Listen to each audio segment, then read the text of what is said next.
Welcome back. It's now time for Midday Sports. The Jamaican judoka Ebony Drysdale Daley is accusing the Jamaica Judo Association of nepotism as she aims to qualify for her second Olympic Games this summer. Drysdale Daley is still in with a shot of qualifying for the Games, but only one spot remains for a Jamaican to qualify. That spot is currently being occupied by Ashley Mackenzie, who is 9 points ahead of Drysdale Daley. She has one final competition which she can use to surpass Mackenzie with points and qualify for the Games, and that is at the Lima Pan American Open on June 21 and 22. Has shown no impartiality. I feel there is a real question of ethics. I feel there is a real question of integrity. The Jamaican Judo Association are blocking me from attending and competing in my last qualifying event. An event that I have self-funded and paid for flights.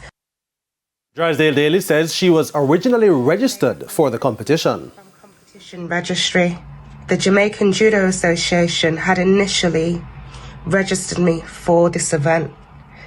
Now they have removed me. I feel there are clear and present inconsistencies, and I have evidence and emails to support this. I feel the Jamaican Judo Association have favoured another athlete over me. I feel like they have favoured the other athlete in contention over me.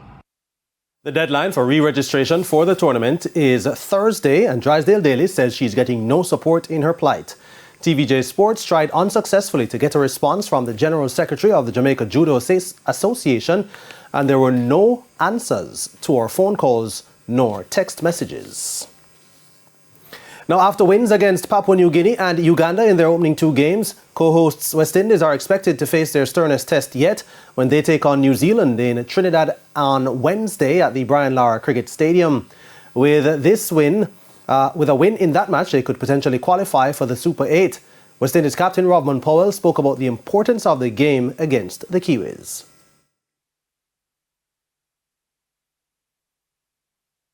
If you should look on the last 12 or 14 months, West Indies have played very good T20 cricket.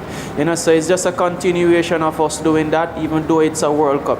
The guys have done a lot of hard work coming into this World Cup, so hopefully we can show that hard work. It's two of the more traditional nations, Afghanistan and New Zealand. But I think once we focus on ourselves, we should be okay. Wednesday's game will bowl off at 7:30 p.m. Jamaica time. Now, TVJ Sports understands that Jamaican track and field fans could learn by today who will be selected for a 4x400 meter team to represent the country at the New Life Invitational in the Bahamas this coming Sunday. The meet is a World Athletics Continental Tour silver level event. The administration is seeking to have the nation's team get one of two remaining qualifying spots to this summer's Olympic Games in Paris, France. Jamaica missed out on one of 14 qualifying spots on offer at the World Athletics Relays in the Bahamas in May. Jamaica's 2 minutes 59.34 seconds from the 2023 World Championships in Budapest sees them sitting one place outside of the top 16 countries which will field a team in Paris. Zambia is currently in the last qualifying spot with 2 minutes 59.12 seconds, while France occupies the other qualifying spot with 2 minutes 58.45. The nation has until June 30 to qualify its men's 4x4 team for the Games.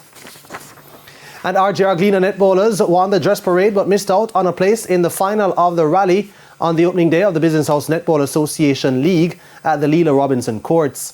RJ Arglina captain Tamara Hilton said they were pleased to take home the top prize for the dress parade after narrowly missing out on winning last year. Last year we came second, so this year we studied what we needed to do, put things in place, and we really rally around. Everybody chipped in, and today we came out victorious. We won the dress parade. The RJ Arglina ladies were beaten 6-5 in the playoff section, thus missing out on a spot in both the main and consolation finals. It was NHTA who emerged champions of the rally, beating Ministry of Education and Youth A 13-7 in the final. Their captain is former Sunshine girl Vangelie Williams. Last year was really a kicker to us. Our supporters at the Trust were very disappointed. Even though we went on to win the season, they were really disappointed that they didn't win the rally like how they've used to it. But today we played a solid day of netball. We were outgunning from the start. We didn't take any team lightly. And we just played on our level and played strong. So I'm happy for the win tonight. JPS beat Ministry of Education B 9-7, while Digicel got by Ministry of Health 8-6 in the consolation finals. And that's it for your Midday Sports Report. O'Shane?